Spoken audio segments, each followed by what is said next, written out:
अस्सलामुअलैकुम नाज़रीन इकराम, उम्मीद कामिल है कि आप ठीक होंगे, खैर खैरियत से होंगे। नाज़रीन इकराम, आज फिर एक नई वीडियो के साथ मैं आपकी खिदमत में हाज़िर हूँ। उम्मीद है कि आपको वीडियो पसंद आएगी। वीडियो पसंद आएगी तो वीडियो को लाइक लाजमी कीजिएगा, मेरे चैनल को सब्सक्राइब कीजिएगा और वीडियो को दूसरे दोस्तों के साथ भी शेयर कीजिएगा ताकि किसी और का भी फ़ायदा हो सके। तो नाज़रीन इकराम, आज की वीडियो का जो मेरा टॉपिक है वो है मुँह से बदबू आना।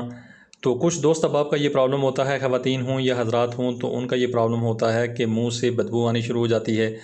तो ये बदबू किसी खाने पीने की वजह से भी हो सकती है, लेकिन अक्सर औक़ात ऐसा देखने में आया है कि वैसे ही मैदा ख़राब होने की वजह से या आंतों में कोई प्रॉब्लम होने की वजह से आपके मुंह से बदबू आनी शुरू हो जाती है। या तो मसौड़े जो हैं वो ख़राब होने की वजह से, या तो मसौड़ों में खून कहीं अगर जमा हुआ है, कोई अगर आपका पेस्ट अगर सही तरीके से आप इस्तेमाल नहीं कर रहे हैं या पेस्ट कोई लोकल पेस्ट इस्तेमाल कर रहे हैं, तो उससे भी जो है दांतों में जो बचा हुआ खाना होता है तो उससे भी स्मेल आनी शुरू हो जाती है। तो ये मुख्तलिफ प्रॉब्लम होते हैं, मैदे की वजह से भी ज़्यादातर जो है प्रॉब्लम ये शुरू हो जाती है।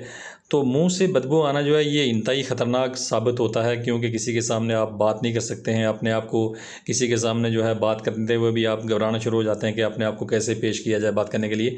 तो नाज़रीन इकराम, इसका मैं हल आपको बताने वाला हूँ और बहुत ही छोटे टोटके से आपको बताने वाला हूँ। जो आपके घर में चीज़ें पड़ी हुई हैं तो उनसे मैं आपको जो है इसका इलाज बताने वाला हूँ। तो उम्मीद है कि आपको इससे फ़ायदा होगा।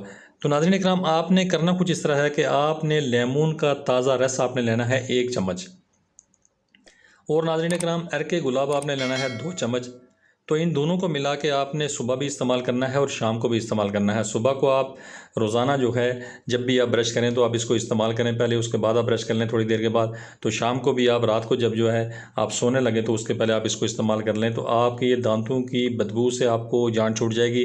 और साथ में मसौड़े जो हैं उनके अगर ज़ख़म वगैरह हैं, मास्कोर टाइप हो जाता है, पायोरिया जिसको कहते हैं, तो वो भी आपका ख़त्म हो जाएगा। तो इस बदबू से आपको निजात मिल जाएगी। ये आप ये टोटका इस्तेमाल करेंगे तो इससे जो है आपको काफ़ी फ़ायदा होने वाला है।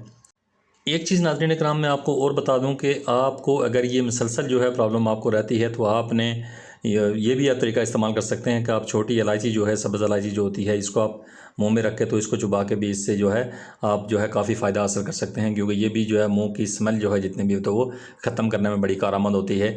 तो इसको भी इस्तेमाल करके तो आप मुँह की स्मेल को जो है ख़ास करके ख़त्म कर सकते हैं। तो उम्मीद है नाज़रीन इकराम कि आपको वीडियो पसंद आई होगी। वीडियो पसंद आई है तो वीडियो को लाइक लाजमी कीजिएगा, मेरे चैनल को सब्सक्राइब कीजिएगा और वीडियो को दूसरे दोस्तों के साथ भी शेयर कीजिएगा ताकि किसी और का भी फ़ायदा हो सके। तो thanks for watching, be happy always, bye.